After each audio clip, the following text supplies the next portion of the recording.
All right, let's make a show happen, you guys. Let's do it. Let's do it. Woo! Let me transfer. Jay is not here tonight. I am operating both sides of the office tonight, so let me make sure that Twitch can hear us.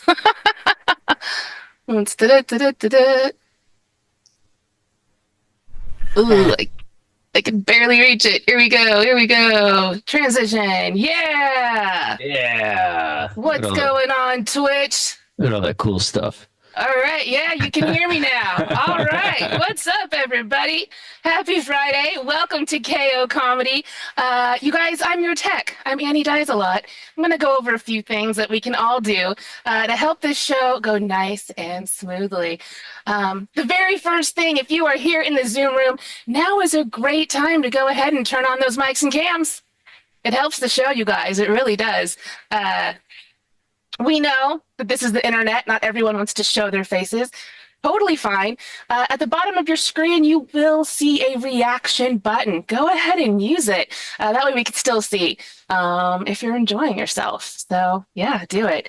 And Twitch, you guys, thanks for coming out tonight. Appreciate all of you. You guys are all welcome to come be a part of the Zoom room if you want to. It's pretty easy. You can go to kocomedy.com, sign up for the email, and you should receive a link for not just this show, but all the rest of our shows, you guys. We've got some pretty great shows all through the week. So definitely go check that out. Go check that out. And if you're here in Zoom and want to see what's going on Twitch, it's at twitch.tv/Comedy Hub.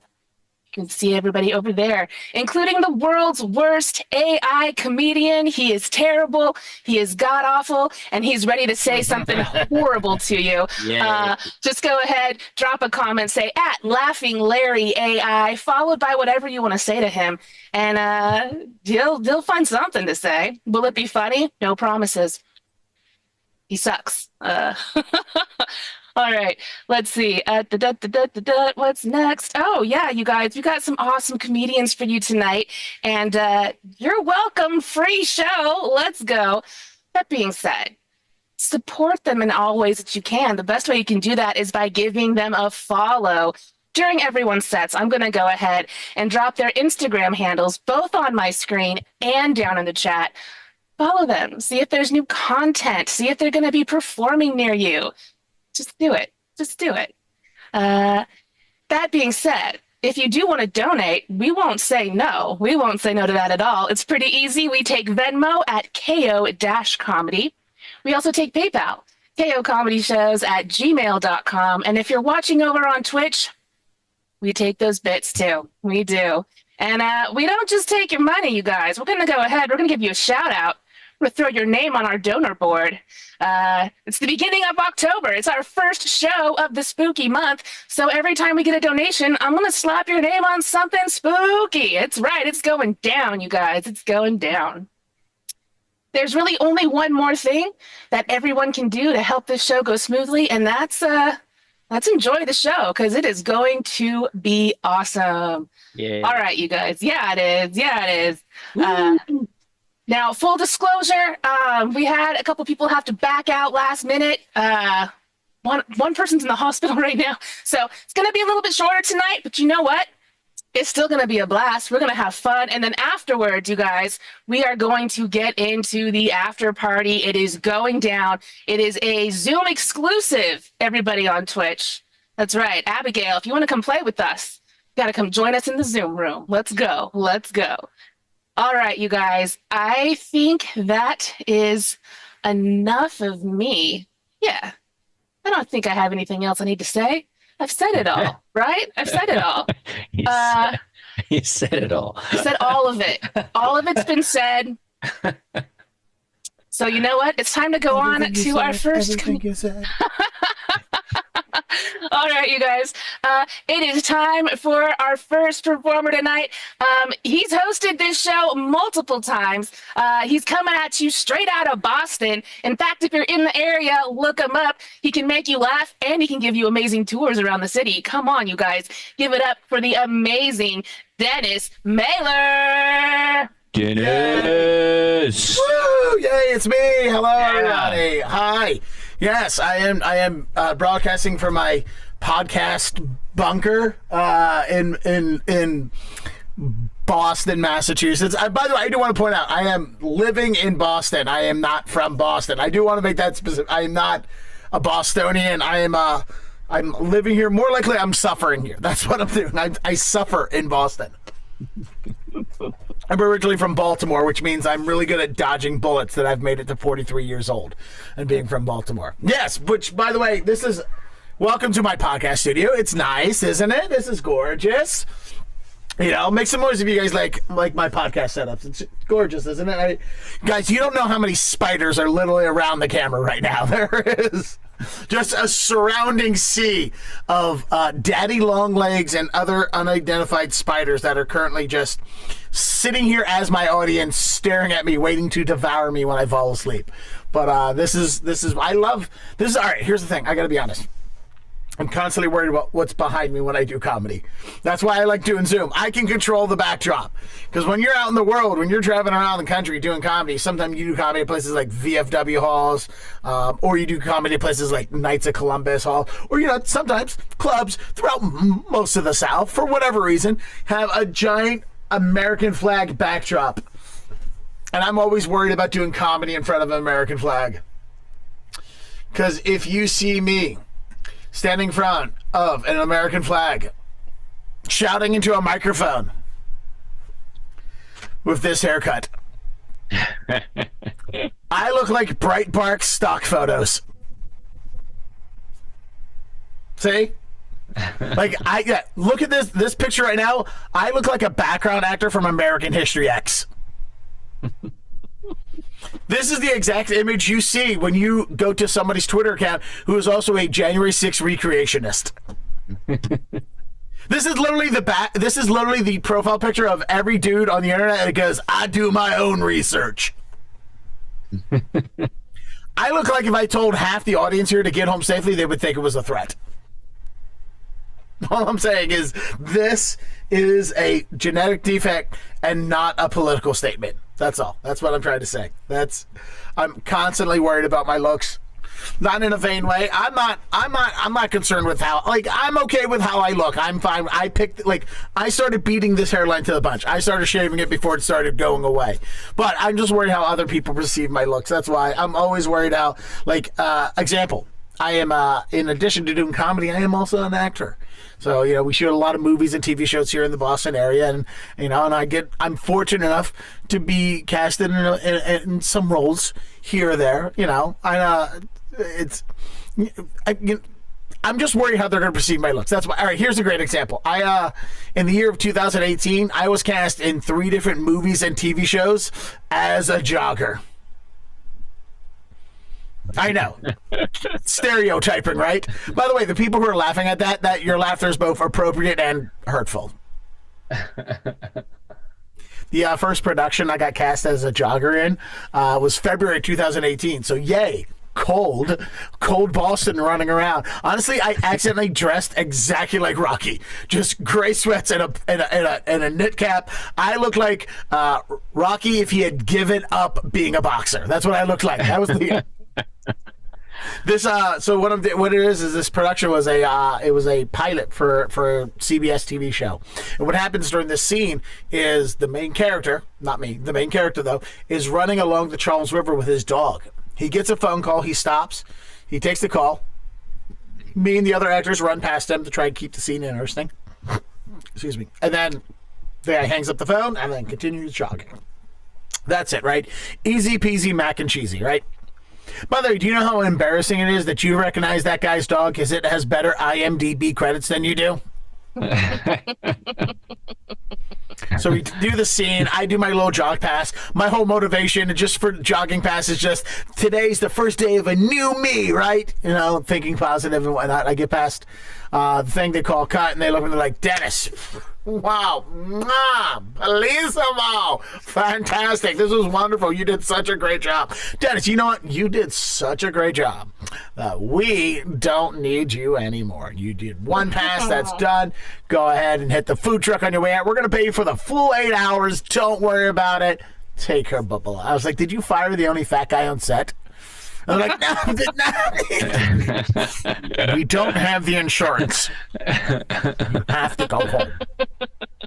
By the way, that's not what bothered me. What bothered me was, what really bothered me is after they called cut, all the other actors turned around and ran back to their first positions or original positions faster than they ran on screen.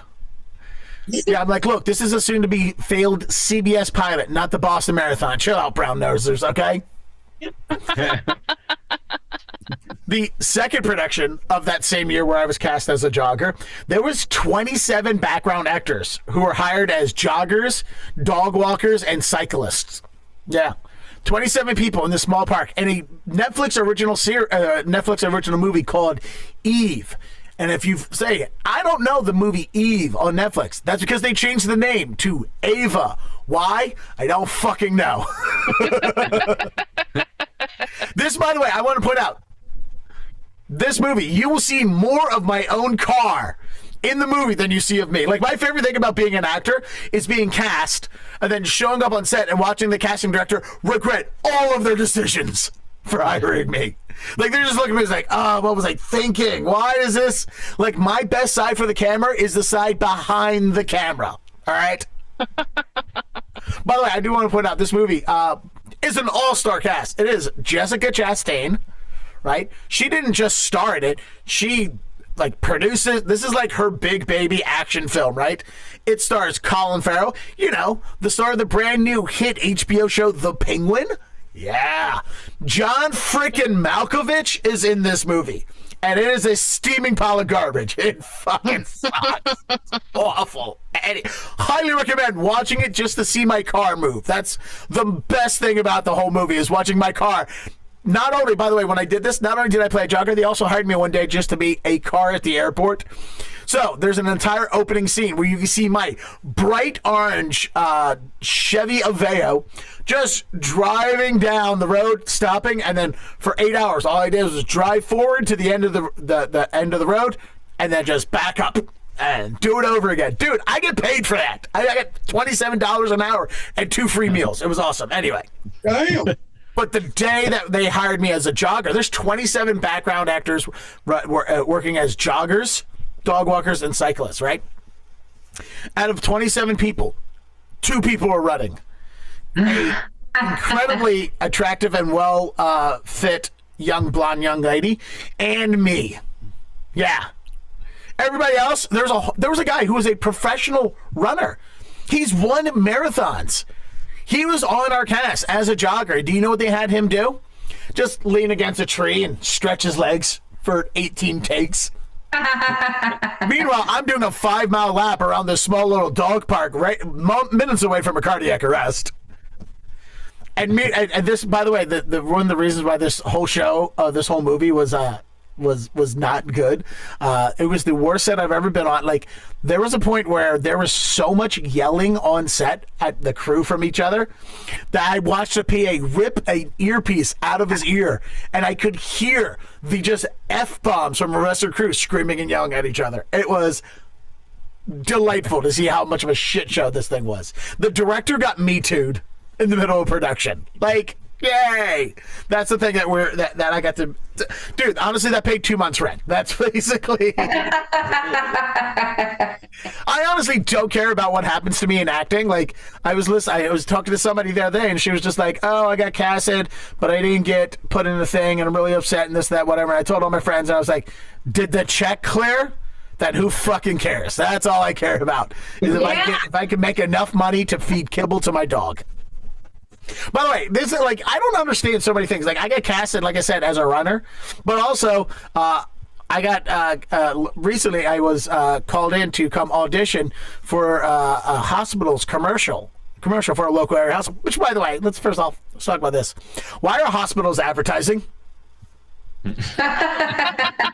Like, who doesn't know about hospitals? Like, why do we have to sit down on our team? It's like, are you having chest pains? Well, come to St. Elizabeth's, and if you use coupon code cardiac arrest, you'll get 15% off your first open heart surgery. Like, why does my doctor have a coupon code now? Why is this? Why is my doctor also doing ads in my? Why am I going to see my doctor and he's also doing ads for better health? Like, why is this a thing? But so I go. They call me. They're like, "Hey, we want you to come in and read for the role of doctor."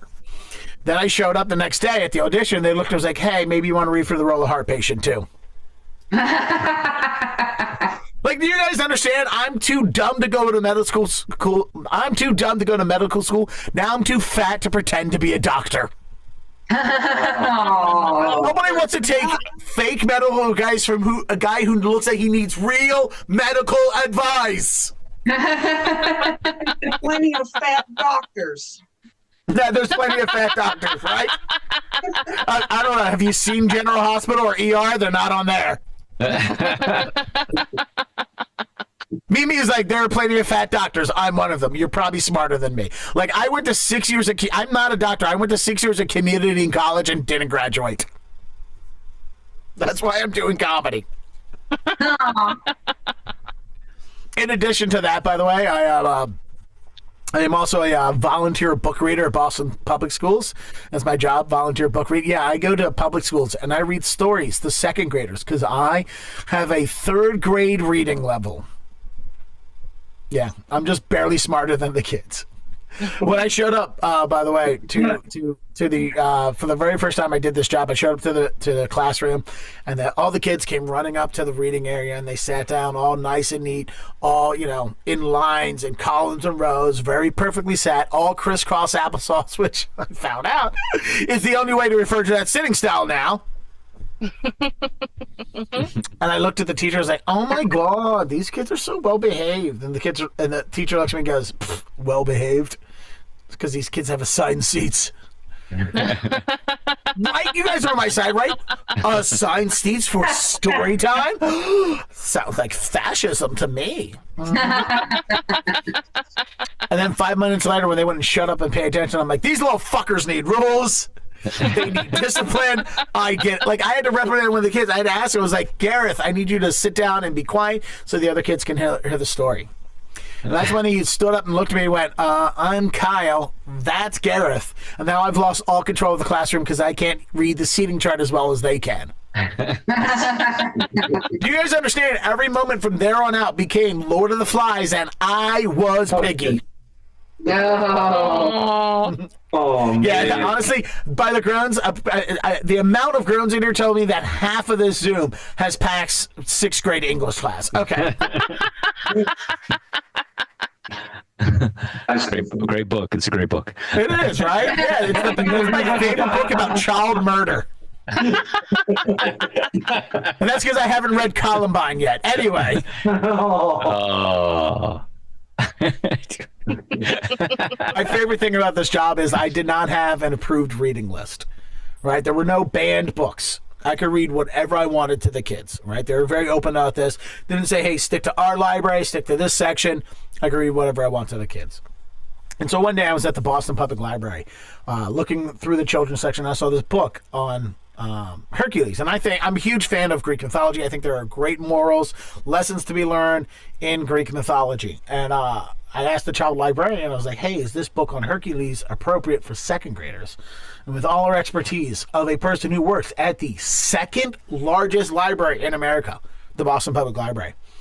The Boston Public Library, by the way, is the oldest library system in America. This woman looked at me in the face and went, I don't know, and walked away. Y'all, this book was not appropriate for 2nd graders. By the way, I want to point out, I don't pre-read anything. All right, so I don't read a lot, and that's because I refuse to read before I have to read. Anyway, so I take this book to the school. I start reading to the kids, and I immediately find out on page 1 it's not appropriate for 2nd grade. And I'll explain why. For 2 reasons why this book was inappropriate. First reason why this is inappropriate is because the entire book is written in the first person. First and foremost, first person means the entire book is written in the me, my, I, stuff like that, right? And that's very confusing for 2nd graders because they can tell that I'm clearly not Hercules because they have eyes. Second reason why this book was inappropriate, and I'm going to apologize for the words that are going to come out of my mouth. But remember, this is the internet, so freedom of speech.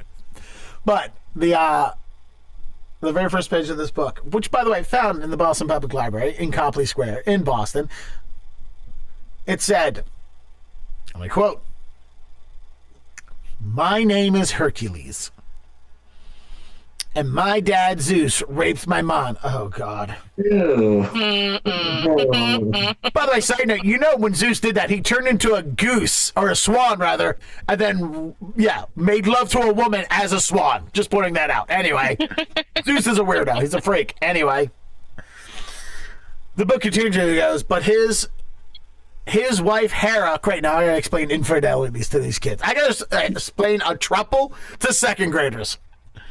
His wife Hera sent 2 snakes to kill me in my crib, but I killed them instead.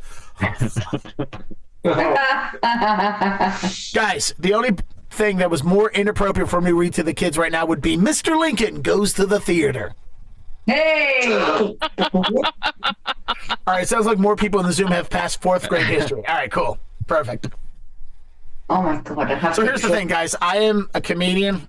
I am an actor. I am a writer. One thing I am not is a quitter. I'm not going to give up on this book. I think there's a great lesson for these kids to learn, right? About perseverance and strength and trust, right? The stories of Hercules. I'm going to continue to keep reading this book, but what I'm going to do is I'm going to change the words on the fly as I'm reading it, right? So I'm doing a great job. I'm reading the book to the kids. I'm changing the words like on the fly, like all the bad words, like I'm going through, and now I get to the word kill, and I change it to vanquish. Yeah. Good, right? That's easily 13 points in Scrabble, right? Vanquish. Yeah. Right? And now here's the thing. One of the kids standing up, looks at me and goes, Mr. Dennis, what's the word vanquish mean? I was like, oh, I realize I'm the only one in the room that knows what vanquish means because I'm the only one who's been playing Dungeons and Dragons from age 13 till today. So I look at him and I was like, oh, Kyle, vanquish means to defeat. With no irony whatsoever in this kid's eyes, he looks at me and goes, you mean like these feet? Like, put your shoes back on, Kyle. By the way, y'all, Kyle was the bane of my fucking existence, you guys. By the way, I don't mean like specifically one kid named Kyle, all right? We all had Kyles growing up, all right? Kyle is a particular type of kid, all right? Although there's a lot of white people in this room except for William, so, you know, there might be a lot of actual Kyles in your classes growing up. But the thing is it's like, Kyle was an attitude. He's the smart kid. He's the rambunctious kid. Kyle was the kid that, like, no matter what I say, he always has a smart thing to say. Like, every book I read to the kids, Kyle would stand up like, Mr. Dennis, I already read this story before. I'm like, great, that's awesome, Kyle. Don't spoil the red wedding for anyone, all right? But it sounds like more people here have an HBO Go password than who passed any of the history things that I talked about earlier, but okay. By the way, while I talk about Kyle, some of you right now might be thinking about, oh, I knew who my Kyle was. I remember Kyle. Oh my God, I'm wondering what Kyle is up to now. And if you don't remember who your Kyle was, congratulations, you were Kyle. You guys, I was Kyle. You understand that, right? Like, I realize now all the torture I put my teachers through growing. Like, I think about it now. I go back in history. And I think about, like, you guys know I gave my creating writing teacher an aneurysm. Do you know what you have to do to break the brain of a poet? All right, here's this cool prank that I used to do. All right, this is what I would do, right? If you go to a door, if you look at the door, there's hinges, right? 2, usually 3 hinges. And if you take a screwdriver, because of course I carried a screwdriver to school because I'm a hellion that lived in Baltimore. You take a screwdriver, you put it underneath the hinges and you push up. There's a little pin there. If you pull the pins out while the door's closed and you walk away, the door stays hanging on the wall. But if as soon as you open that door, yeah, that's where the fun comes in, and that's exactly what happened. My creative writing teacher opened the door, it fell, it went bang, her head went, and then we never saw her again. Oh. Guys, I sent my woodshop teacher to rehab. By the way, in my defense, he had a drinking problem before he met me. I just made it worse, okay? Here's the best prank I've ever pulled in my life. This is dedication, my friends. This is what I did. For an entire month, I left home for school an hour early. I walked to school 1.5 miles every morning before the bus would come. An hour early. I would then break into my high school by climbing up a fence to the roof, shimmying across the roof to the catwalks of the theater department where the door was broken. The lock was broken, and I would go in, and I'd come across the catwalks, and I'd sneak through school an hour before it opens up, past the janitors, and I'd use my school ID to pick the lock of my homeroom, and then I would write the lyrics to Sublime songs on the chalkboard for a month straight. After a month, he came in and just blew up and went, "Who the fuck keeps writing it doesn't pay to be drunk and horny on the board?" Guys, I made a second grade nun who was my teacher so mad. She smacked me in the face because I would not stop singing the lyrics to Fiddler on the Roof during class. And I've been dead out of the smile. Thank you guys. Good night. I'm a monster. Oh, yay. Give it up for Dennis Miller. And don't forget to follow him at Dead Air Dennis on Instagram. That was absolutely Dennis. fantastic. That's right, Dead Air Dennis. You guys, once again, give it up for Dennis. That was fantastic. Yes. Absolutely fantastic. Dennis. I Legend. had to mute myself after you said I was a fat doctor. I just could not stop laughing, but Oh, yes. That's where I want you to mute yourself, when you're laughing at the joke. Yes. No. That's the best way. Everyone is welcome to laugh. We gotta reteach the Zoom rules after 4 years. You can As long laugh. as there's no dogs barking or ambulances in the background, you can have your you can laugh. Get your laugh on. If you got I to had talk, to text my mute kids. yourself. But yeah, fantastic. All right, you guys, we still have some more awesome comedy, but before we get there, we're going to go to the donor board. Boop, boop. Donor board. That's right. Like I promised, every time this month that you vote. Okay, I need to get out of the heat. Every time that you donate this month, Or we're vote. gonna go ahead and stick your name on something Halloween related. And you guys, William Reynolds. Not surprising, William. We love you. Went ahead, dropped $15, and this is just like my go-to William Reynolds Halloween bong. We love it. We love it, William. We're gonna stick you right there, right there. Thank you so much for that. And you guys, you can still get your name on the board if you want to as well. True story. True story. I'm gonna tell you how too right now. We take Venmo at KO-comedy. We also take PayPal, KOComedyShows@gmail.com. And if you're watching over on Twitch, we take those bits as well. Yes, we do. And my computer's working again, so I can actually see it all again. So that's awesome. Oh, you guys don't even know. It's been so hot here. Yesterday, my computer wouldn't even turn on. I would just get a screen that said, "I'm too hot." Like, oh, no. All right, let's see. Oh, yeah, and you guys, Twitch. I appreciate everyone out there. Sarah Green, Abigail Hydrangea Brown, everyone else that's just listening to us. Thank you so much. Sarah Green does say that they still have their shop teacher on Facebook, Dennis. So they still following their shop teacher. One of my middle grade shop teacher and I go to the same ska concerts together. That is hilarious. I love that. All right, you guys. Yeah, all of you on Twitch are so welcome to come hang out with us. If you want to, it's pretty easy. Go to kocomedy.com, sign up for the email, and you'll receive the links to all of our shows. And you guys, we got some pretty awesome shows coming up. In fact, he's back.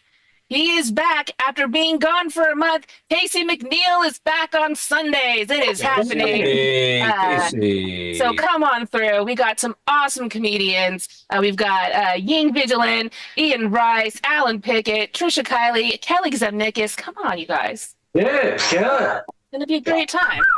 Definitely come on through for that. Monday, we'll have Chirping Bird with Mark Anthony and maybe Judah Friedlander. Maybe this week. Digital Slumber Party is coming at you on Tuesday. You guys, that's right. Dustin, we're about to see him. You're about to see him. You can see him right here again on Thursday on Sets with Dustin Chafin. So I've already said his name, like the unprofessional that I am. Let's go ahead and throw him up. Guys, you have no idea what's about to happen. You haven't heard me say his name before. Except you have. You guys, you can see him, like I said, this Thursday, right on Sets, right here on Comedy Hub, on Sets with Dustin. Sometimes you can see him opening for his boy Nate Bargatze. Come on, let's go. You guys give it up to the absolutely amazing Dustin Chafin. Yay! All right, everybody. Exciting. Oh, it's exciting to be here. You know, sometimes you tell yourself, I really need to get up. I need to do a set. And when you don't have a set, and then you reach out and you get this and you're like, maybe I could have just watched a show, but I'm here. So this is exciting. Maybe I could have just, relaxed. Maybe, write a little bit in my spider notebook or something, but no, I'm here. So now I got to do a set and nobody's here. So I gotta carry this thing. Great job, Dennis, by the way. Hilarious. Thank you. Funny stuff. Thanks. All that enthusiasm, and people were muted and you still just were trucking through. And I respect that. And Sarah Green, really? You're going to be on Twitch and not in the Zoom when we need that beautiful laugh of yours? You're going to hide that laugh from us on Twitch? Come on. I'm so upset. Sarah's not here to carry us through. She keeps us all from, Sarah. not running in traffic. We need Sarah on these shows at all times. This is going to be all over the place, guys. It's going to be, we're going to have fun. I'm going to try to do newer stuff because I know a lot of you see me 1,000 times. So we're going to do our best. We're going to do our best tonight. Let's see, Dennis, you were talking about a lot of acting stuff. I did some extra work for a show on Comedy Central. It was like a movie, and it was called Porn and Chicken. And basically what it was these kids at Yale, and they started a club. And basically what they would do is just watch porn and eat fried chicken. I mean, that's how white these kids were, that they created a club called Porn and Chicken, and they ate chicken and watched porn with other dudes. So it's just, that's chaos, right? It's a whole movie. They made a whole movie about this. And so they had all the extras, right? And everybody looked like they were in college. And even when I was in college age, I still did not look like I was in college. And so they needed somebody like a feature extra. And so they go, who looks like a serial killer? We need somebody that looks like a serial killer. So I'm sitting there, and the big forehead and everything, and they look over there, you're a serial killer. And I was like, hey, and I didn't care. I was excited. And so what I had to do is I had to take a dildo, right? This is all real. I'm not making this Comedy Central too, by the way. Yeah. Here we go. Relax. Here we go. So basically the scene was kids and people in the Yale community or whatever were protesting that they were doing this club, the Porn and Chicken thing. So they had people with picket signs, and they had people kind of like, Jesus people, all that stuff was happening. And then I had to get a dildo, and I had to hit the main character in the face with a dildo. Like I had to throw it. Throw it at his head. Like that was the thing. And I don't know if you ever try to throw a dildo. It's not as natural as you think. Like you think I'm going to be able to just chunk this dildo. But once it's in your hand, you don't know what's going on. So I tried to throw it, and I just kept missing him.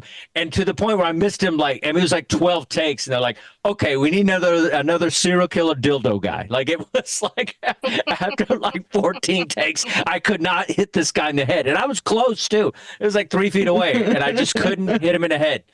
But I did this with a dildo, and I got paid for it. So that's the beginnings of OnlyFans. I was doing it early on. People. Hey there, Sarah. Thank God. Oh, yes, I know that laugh anywhere. So everybody. It is. Oh, it gets you through. So that was one TV thing that I did. And then one, I think I've talked about the other one before. I was a cookie on Good Morning America. I had to dress up as a chocolate chip cookie and dance with Al Roker because it was National Cookie Day. Dancing as a cookie. And it was an Intimates cookie. And then it was amazing. And the furry suit, it was like a furry cookie, and it had like a fan in it. It was really high tech. Okay, that's that. I've talked about this before. White Boys in the Hood. I've talked about that. That's where a show. I remember that. Yeah, but yeah, it was on Showtime. It was called White Boys in the Hood, and it was hosted by a guy named Talent. It was and basically what it was white comics doing black jokes to a black crowd. So basically, they would cancel that and you wouldn't even make it to the stage right now. Like if they tried to do that show, like they would cancel you on the way to the microphone. Like that's how it was. But we were the original Eminem comics. Like we were doing uptown rooms, so we knew how to play black crowds, and so they booked us on this thing, and so it was great. I had a good time. There's no joke there, just that they would cancel it. And the next one was HBO crashing. This was a big deal for me. First time I had a trailer. It was amazing. I loved it. And so this, it was hot. And so I had to be myself. I had to play myself as a comedian. So basically what I was doing, I had to get on stage and do my act. And then they had extras in the thing, and it was a Judd Apatow thing. It was a big deal. And so I'm sitting there, and they wanted me to be natural. I said, just do your act, pretend it's a club set. So I would do my act, and then I would start to talk to the audience. And then after a while, they kept saying, you can't talk to the audience. And I was like, oh, okay, whatever. And then I would go back, start talking to the audience. And finally, Judd Apatow yells, cut. It's like, stop talking to the audience. Because every time you talk to them, they answer you. And if they talk, we got to pay them more. Yeah. Stop talking to them. So I got yelled at by Judd Apatow, my first TV thing. And I was like, I was terrified. Whew, so that's my TV stuff. I think I might have did some other thing. I did the Mark Wahlberg show. That's not the cool Mark Wahlberg, but the guy that hosts the Antique Roadshow. You know what I'm talking about? He had a talk show, and that was my first TV thing, and that was basically they had all these artists that they felt like their family needed to cut them off because they weren't going anywhere. And so my mom came on, and it was like this whole thing where she was like, you're going to cut off my credit card because I was a brand new comic. And that was pretty insulting, but that was my first credit. And that was it. That's just a sad story. Okay. Let's see. Thanks for bringing up that word for neighbor Godsey, because sometimes it's like my life is very lopsided.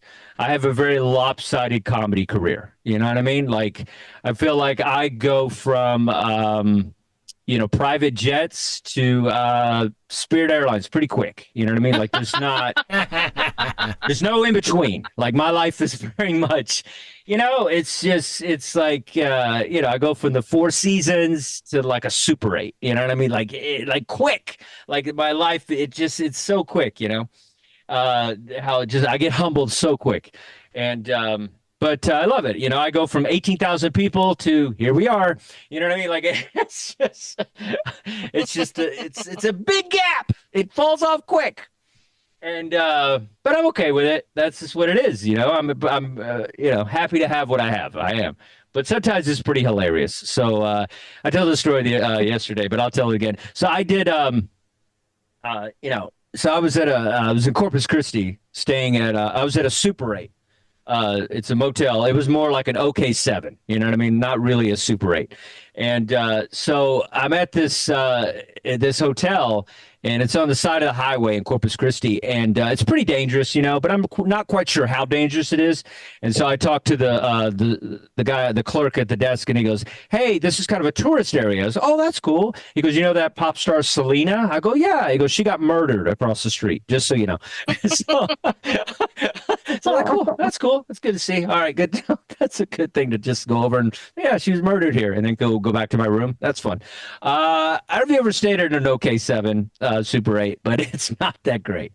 They had no lamps. I don't know, Annie, have you ever been in a room with no lamps? You have no air conditioner, but imagine having no lamps. Lamps, like no light at all? Well, I had lights, but it was like one main light. But like when you're in a hotel, the most important thing is the lamp. You need a bedside lamp. Bedside Absolutely. lamp. Yeah. Bedside lamp. You got to have At the lamp. very least. There was nothing. There was like nothing. No clocks. Nothing. Just blank.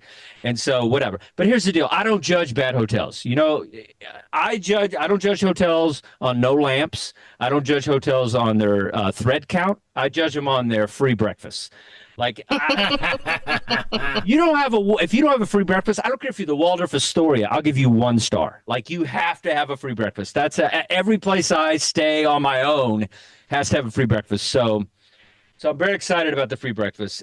Big fan of fake eggs. I think they're underrated. They, but make sure if you eat the fake eggs, you get up early. You get those things only last about an hour, and then they're done. So you got to get there right when it opens. And so I'm staying at this hotel. I get excited about the breakfast. It's everything to me. Like I set my alarm. I'm going in, and I get to the breakfast, right? And I'm so excited. I'm about to set up, do my thing, and all of a sudden a lady runs in. And she says, somebody's dying in 122. Somebody's yelling help. And I think they're dying and they're in room 122. And, and everybody gets up to leave to go help this person in 122. And I'm about to go help because, I'm trained in CPR and everything. But I look over and there's no line for the waffle machine. So Yay! I was like, sorry, 122. You're going to have to figure this out because Daddy needs a waffle. He's got to make the best of the situation, and nothing better than drowning your sorrows in syrup. So that was that. That was fun, right? Yeah, bad hotels. I was at another bad hotel just recently, and it's one of those hotels where you just drive into the parking lot and you're like, okay, who's not on probation? You know what I mean? Like one of those places. And like you see a guy smoking a cigarette and you're like, oh, he's buried a body, like that kind of hotel. And I walk in and there's like, they got a separate door to get to the front desk thing. And then there's a bulletproof glass, which is never a good sign. And I swear to you, it was cracked. So somebody literally tried to shoot the bulletproof glass. and we're just sitting there and we're still trying to check in after we've seen this stuff. And then we look in and there's a chair. There's no person. For like 10 minutes. We can't find a person. And there's a chair that's turned over. And that's all we see. And so basically, and then our fingers are all over the place. So I'm like, yeah, okay, we put our fingerprints everywhere. And this is a crime scene. We got to get out of here immediately. And so, so I left. So that was that. All right. Yeah, that's my hotel stories. Woo! All right, we're doing good. All right, here's a fun one. So I was chasing my tiny dog, Greta May, around the apartment. Trying to put a pink jacket on her. I don't know if everybody's ever been in this situation. Of course. Yes. Chasing your dog with a pink jacket, I'm like, come on, Greta, it's cold outside. We gotta get you. I know you're hairy, but you gotta have this jacket. It's cold out. I'm like running around. I'm chasing her. And then I just catch my reflection, and then I stop, and I'm like, what happened to my life? Like, what happened to my life? Like, I used to be a rock star. I used to wear leather pants, ride a motorcycle, steal, dudes' girlfriends. Now I'm a fur papa with a dog schedule. You know what I mean? Like, I got a dog date at 3, so I got to get this jacket on my dog. It's terrible. It's terrible. Like, I used to fist fight people for fun. Now, I'm trying to put, booties on a Shih Tzu. You know what I mean? Like, it's just... I want you to get wet. You don't want to get wet. Come on, Greta May. Come on. All right. So that is my life. All right. So dogs. I got dogs. We all have dogs. Anybody? Dogs? Annie, you have cats, right? We have one dog. Oh, you do have a dog. Okay, great. Yeah. Well, my roommate's dog, but it lives here with us. Oh, if he's still there, it's your dog. That's how it works. Yep. I mean, I cuddle with her every day. Aww. That's how it is with roommates. You know what I mean? It's like if they have a dog, then that's your dog. If they have ice cream, that's your ice cream. You know what I mean? Like, basically. That's how it works. That's how it works. Yes. That's how the roommate situation works. I have 2 dogs. I had 1 dog, and then we got our dog a dog. And so it's weird having 2 dogs because I have 1 dog who's like amazing. 1 dog is like smart, like she can do double handshake. She can walk on her hind legs. She does fetch. And the other one eats pins. That's what she does.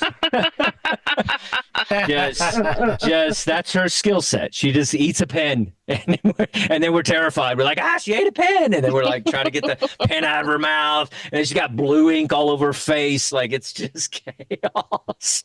And she goes out of her way to find pens and eat them and just make everybody panic. So she's real good at that. Since I have like 2 hours on this show tonight, I'll do some older stuff about dogs. Usually, just so you know, as all you know, I try to do all new stuff, but sometimes we got to work out a set, and and Annie's got a good laugh, and Sarah's here, so we'll work it out. You have to hear this shit again. Sorry, Sarah. Sorry. But I do have dogs, and I have a rescue dog, which I love. She treats you better, It's kind of like a girl that wasn't attractive in high school. You know what I mean? They just happy to be there. They treat you better. And I love my dog. I do. Not an emotional support dog because I don't think my dog can handle my emotions. You know what I mean? Like I don't even understand that. You know what I mean? Like I'm a drug addict. My dad cut me out of his will. Yeah, you think you can handle that, Lacey? You know what I mean? Like, my therapist taps out. You know what I mean? I don't think my dog can handle it. My therapist's like, we got to wrap it up. I don't think we can do this. I don't think my little dog needs to take all my shit in. So, yeah, there's a classic. So I saw a guy on a plane one time, had an emotional support cat. I don't know if you've ever seen this. It's terrifying because I don't trust cats on a plane. You know what I mean? Like if somehow the cat got into the cockpit, it could take down the whole plane. Like seriously, cats are dangerous. I'd rather have snakes on a plane than a calico in heat. You know what I mean? Like I don't want it. So I don't have emotional support animal, but I do fly with my dogs. Like I used to fly with Lacey a lot. And here's the deal. I was flying Delta Airlines. And Delta Airlines, your dog has to be under 20 pounds. Well, my dog got fat over the holidays. No. Yeah. A lot of sausages, a lot of turkey. So I had a flight coming up. And I had to cut weight with my dog. Like I had her little trash bag running laps. She's chasing a chicken like a Rocky montage. I got her on like this keto dog food, like hilarious. And she gained like 3 pounds of muscle. So yes, yeah. So we can't fly Delta, but she's ready for the octagon. You know what I mean? Like she's jacked. She's jacked. Have you ever been around a muscled up dog? It's annoying. All they talk about is creatine and Joe Rogan. Like it is exhausting. She wants to get a neck tat. Like it's just too much. She's like, the world's flat. No, it's not. It's a whole thing. So yeah. So that's that. The doggy dogs. But here's the deal. I don't know if you know this, but I don't have to fly Delta because you know why? Spirit Airlines, they do not care. Yeah. They don't. And you could have a 40-pound dog in a bag. First of all, who's putting a 40-pound dog in a bag? Like that just feels wrong. But it's on their website. You could put a 40-pound dog in a carry-on bag. Like who's stuffing a German Shepherd into a small bag? But apparently they're doing this, right? They're doing it on Spirit Airlines because they don't care. They're the pirates of the sky. Did you know for a $10 upgrade, they'll let you fly the plane? It's Spirit Airlines. They don't care. They don't care. They're the pirates of the sky. Oh, my God. I was on a Spirit Airlines once, and somebody says there's a doctor on board. I was like, wrong airline. That guy's going to die. They may have Dr. Pepper, but that's going to cost you more than the flight itself. So, yeah. Spirit Airlines. Yeah. Classics. We're doing classics tonight. But, yeah, so, that's the thing. But I do fly a lot. It's an old joke. I don't care. But I was on Spirit Airlines once, and I had a senior citizen flight attendant. I don't know if you've ever had the senior citizen flight attendant, but God bless. God bless them for working. They come in, they're still doing it, right? They got the crooked lipstick. They're pushing the cart with everything they got. And people are like, I can't believe Tom Brady, or I can't believe not Tom Brady. I can't believe Mike Tyson still boxing. I can't believe Gladys is still working that Red Eye in Newark. She's like 1,000. Okay. All right. I'm tired of that joke. Let's do some new stuff. All right. I did some classics just to keep it rolling. Then we'll see what we got here. Okay. So, but I'm getting old. I'm getting old. You know what I mean? I'm old. I hate it when young girls call me sir. Don't do that. First of all, it's a majesty. Get it right. And I'm no sir. Yeah. I do Zoom shows and play video games. I'm no sir. Okay. But I do old guy stuff. You know, I do like young guy stuff in an old guy way. You know, I went to a mosh pit, but apparently won't let you wear, you know, a helmet and knee pads when you're in a mosh pit. All right. That joke used to be better. Let's see. I got called a boomer. And when you're a Gen Xer, that's like the N word. You know what I mean? Like it's like a racial slur. Like, don't call me a boomer, okay? I'm a Gen Xer. All right. We didn't have Vietnam. We had movies about Vietnam. That's what we had. We had Platoon on Laserdisc. All right. Nobody was in the trenches. Okay. It's like we had Full Metal Jacket on Blu-ray. Okay. Yeah. That's right. I'm not a boomer. You know why I'm not a boomer?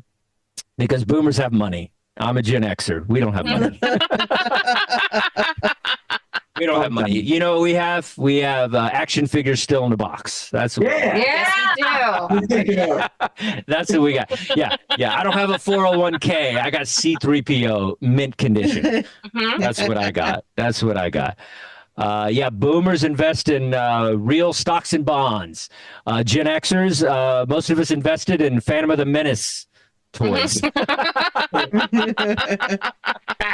This is true. I bought like thousands of those things. I don't know if anybody else did. We're just like, this is going to be worth so much money when they came out and the action figures. And and I lost them in like a bad breakup because she thought they were going to be worth money. So like I won in the end. She's like, I'm keeping your Darth Maul. I was like, okay, cool. It's worth $6 on eBay, but good luck.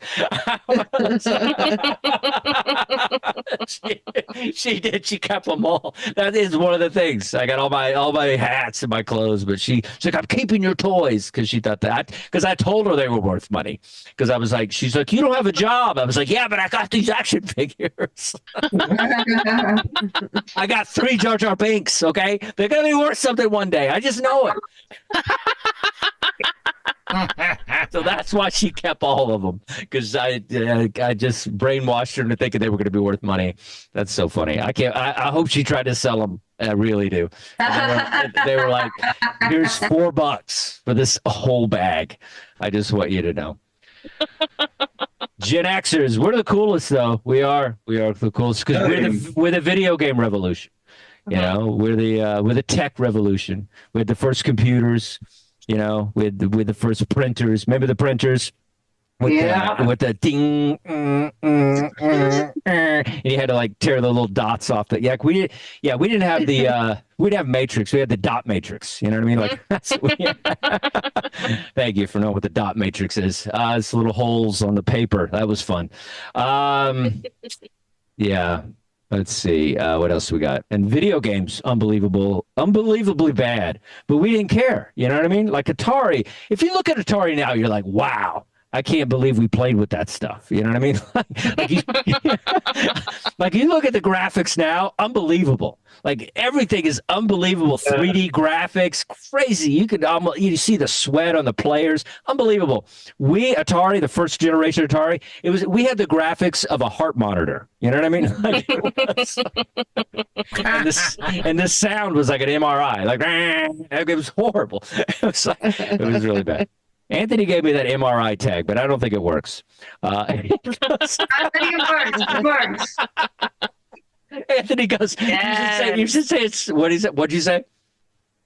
Oh, I thought you gave me a better one. Oh, Andre's trying to show you his Atari. PlayStation 1. Yes. PlayStation 1. I'm sorry, I wasn't looking at the thing. I'm looking at myself when I do comedy. I don't look at I don't look at the grid. I get too nervous that people aren't paying attention. PlayStation 1 is great. Does he have Road Rash? Because that's my favorite game. Road Rash is the best. Do you have it? You should order it if you don't have it. I have it on PC, but yeah. Oh, you do have it. Yeah. Because Road Rash is great because it's basically guys riding motorcycles with chains, and they're just hitting other dudes on motorcycles. Oh, with yeah. chains. It's Road Rash. Fantastic. And you're just like flipping dudes on motorcycles. I mean, great game for kids. You know what I mean? Like a beautiful message. Just somebody's riding up too close to you, hit them with a chain in the face. It was great. And it had a great soundtrack. It had like Guns N' Roses and Soundgarden. It's unbelievable. So yeah, big fan of Road Rash. Yeah, I like road games where you punch and hurt people. What's favorite Atari game? Might as well do a Q&A. I'm gonna go with Pitfall for me. I don't know. Anybody? What's favorite Atari game? By the oldest I like guy? Asteroids. Asteroids. Wow, that's going way back, bro. I like that. Yeah. That was all about the sound. Like it was like doo, doo, doo. That was also a heart monitor, and we didn't care. Yeah. That's exactly what that was. The The only time it got exciting is when like a spaceship would come in. You're going to have to give Anthony credit for the heart monitor thing there, and that's right. Centipede missed it, I'll give it a too. little credit. A little credit. I love the Asteroid. No, I'll use it. I'm here to steal everything from everybody. What I'm here for. All right. Any more video games? Well, Pong was the first. What? Go ahead. What? Centipede for Atari kicked ass, dude. Centipede. Well, those are better stand-up games, though. Those games never translated like to home games. You know what I mean? Because you would be in the arcade, and like Centipede was amazing, dude. It had that rollerball, and it was like, and the sound was great. Yeah. And you got the ball, and then you go home and you're like trying to recreate it, and it's like that little joystick was not as cool as that ball, and the graphics on the machine. Yeah, some games were left in the arcade. Like Pitfall was never an arcade game; it was a straight Atari game, so it was decent. You didn't have anything to compare it to. But when you went from like just Space Invaders was okay. What? I know the Frogger one, the frog, you had to get it onto the things to get it. Coleco. Yeah. Frogger wasn't bad on Atari. It wasn't bad. It was because it wasn't as exciting as Centipede, so you didn't compare. You weren't as judgy, you know.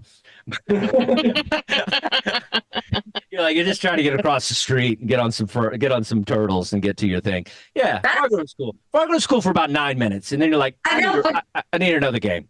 I feel good about that, Dustin, because that's how it's taught me how to live in Toronto and get across the road. So. Okay, I missed that. Frogger taught you how to love? Is that what you said? No, it taught me how to get to get across the street in Toronto. I just have to hopping on turtles and logs. Cool. All right. I don't know what part of Toronto you lived in where you had to ride a log to the end of the street, but yeah. I guess Toronto not as progressive as I imagined it to be. No, not at all. Yeah. I could just see you just trying to get in there. I would pay to see that footage. Okay. All right. That was fun. We're almost over. I think we're gonna get through this. What else we got? I don't know. Everything is fake now. You know what I mean? Like everything's fake. Like my mom thinks she's dating online, but she's not. Like she just does. She's like, I go, who you dating, Mom? She goes, some African prince. I don't know. This dude. Oh no. He keeps emailing me. He's having a tough month because he wants me to cash app him, but he's still a prince. And seriously, she's like communicating with these guys, and she's like she thinks it's like a 90s rom-com. You know what I mean? Like look, Mom, you're not going to meet Tom Hanks. You're going to meet the lead pirate from Captain Phillips. That's who you're going to meet. Like that's who you're going to meet. It's not going to be Sleepless in Seattle. It's going to be Penniless in Nigeria. That's what's going to happen, Mom. So yeah, she just doesn't know, but I love her. I do. Let's go back to the Gen X stuff again. I think TV shows were better when we were kids. We had most of us white kids were raised by black family shows, which I thought was progressive. A lot of the Good Times and What's Happening. That was fun. Now kids are raised by just bad dating reality shows. I don't know. You know what I mean? It's like this. It's horrible. There's no morals. There's no message. They're all bad. my girl, we watch them because Love Island I like, because I like watching attractive people get rejected. You know what I mean? It's one of my favorite things to watching handsome people just cry because nobody likes them. I love it. They know what the rest of us felt like in junior high. You know what I mean? It's amazing. And so I love it. And they have all the shows. They have Love is Blind. You watch that one, anybody? That's a big one.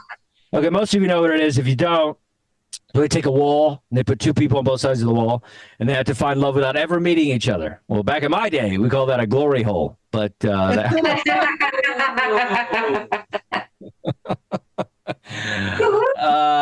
think that's enough comedy. Let's get to the after party. I hope I did enough. I love you guys. God bless America. Yay. Get Xers. Give it up for Dustin Chapin, everybody. And don't forget to follow him at Dustin_Chapin. Really easy. It's free. Yeah. Everyone should do it. Everyone should do it. All right, there we go. Let's bring that music down. Let's bring it down a bit. And yes, Dustin, thank you so much.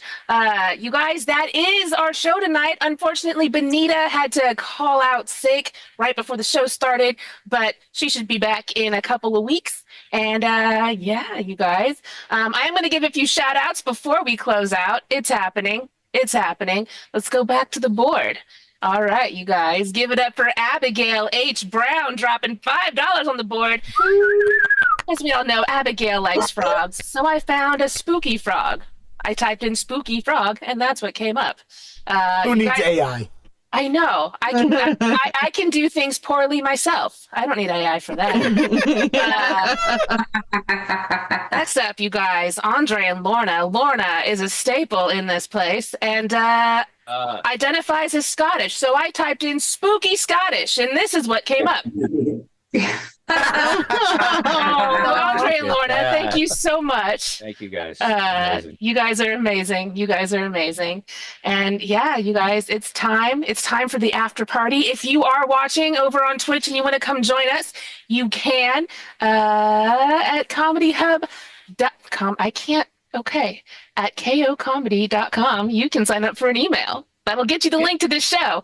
Or you can DM me. I'm always picked last over in the Twitch chat. So yeah, click on that name and send me a message. I'll get you up in here because we're going to play some Jackbox tonight, guys. It's happening. Yeah. Jackbox. That's baby. right. It is a Jackbox night. Bianca could not be here tonight, so we're Jackboxing it. We're doing it.